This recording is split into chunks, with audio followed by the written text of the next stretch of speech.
kwenye ofisi na kampuni unayoitumikia, hiyo bima ya afya waliokupa sio kwamba wanakupenda sana.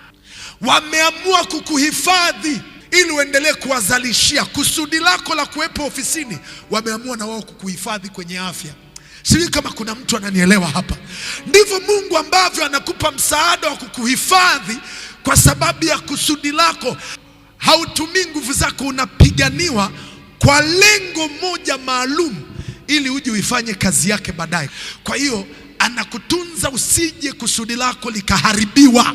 Kusaidiwa kwa aina hii inategemeana na unavyolijua kusudi lako na unavyolisimamia.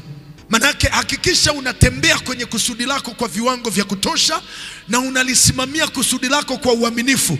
Mungu atalinda lile kusudi. Hauhifadhiwi kwa sababu wewe ni mwema sana. No, kusudi lako unalisimamia kwa uaminifu. Kuna watu wengi wana makusudi na hawayatumii, wamebaki dormant. Ndio maana neno la Bwana linasema mtu usiozaa matunda hukatwa. Unaelewa maana yake? Kwamba huyu hana kusudi, hazaagi. Sasa wa faida gani? Lakini huyu ana kusudi.